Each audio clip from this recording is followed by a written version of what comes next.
And it's an honor for me to address the Standing Committee on behalf of the Ad Hoc Committee on Countering Terrorism and update you about our most recent efforts and planned activities. Before doing so, I would like to pay tribute to our former chair of our committee. He is facing the same fate as his predecessor.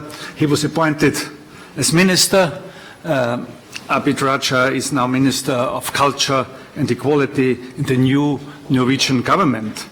The CCT thanks him for his leadership during the last 5 months and wishes him a success for his future endeavors. Since our last meeting in Marrakesh in October, our committee has continued deepening partnerships with key stakeholders on the one hand, and on the other hand, engaging in numerous international events to further our Assembly's counterterrorism efforts. Notably, earlier this month, the Parliamentary Assembly signed a dedicated Memorandum of Understanding with the United Nations Office for Counter-Terrorism, UNOCT in New York. Based on this Memorandum of Understanding, we plan to work more closely with the UN on matters related to terrorism and violent extremism, conducive to terrorism, of course, building on the specific role of parliamentarians. And this is important, and I have to mention it. We are effectively the first regional parliamentary forum to conclude a dedicated cooperation agreement with the United Nations, the leading entity in terms of global counterterrorism efforts. As such, it denotes that the Parliamentary Assembly's contribution is increasingly recognized and appreciated at international level. Ultimately, this MOU raises the stakes of our counterterrorism engagement and shall prove instrumental to expand the reach of our action. In addition, we have actively contributed to the following international events: the third OSCE-wide seminar on passenger data exchange, organized here in Vienna in October, where we presented the findings of our parliamentary initiative on border security and information sharing. Secondly, the OSCE Security Committee session held last November, where we briefed the participating states about our policy-making efforts relating to the return and relocation of foreign terrorist fighters.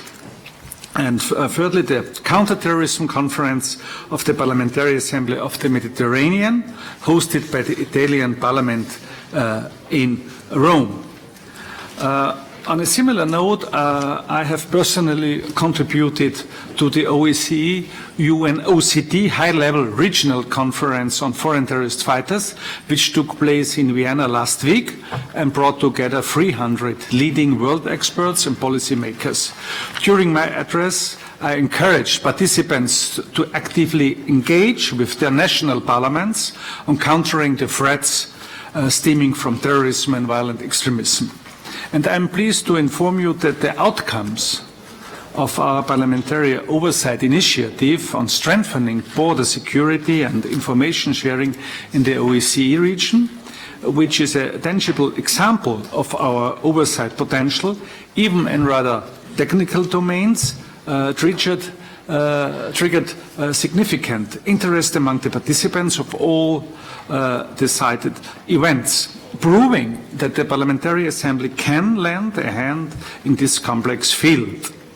Lastly, in January, we conducted an official visit to Norway under the lead of our President, which enabled our 20-member delegation to learn more about the Norwegian response to the terrorist attacks of 22nd July 2011, which resulted in the death of 77 individuals. The visit, initiated by our former chair and hosted by the Norwegian Parliament, was a particularly moving yet highly educational experience. In addressing the consequences of these tragic events, Norway demonstrated outstanding resilience and strong commitment to its democratic values. Improving overall security without jeopardizing citizens' fundamental freedoms remains a key challenge in this context. The important lessons learned in Norway will inform our future policy efforts. Looking ahead, I am confident that our reinforced partnership with you and OCT shall pave the ground to several concrete follow-up activities intending to build upon the Parliamentary Assembly acquis and leverage on the unique role of parliamentarians. For example, we will have the first coordination meeting of parliamentary assemblies on UN invitation in New York on 27th of March, with the aim to unlock the potential inherent to a stronger cooperation among parliamentarians around the globe.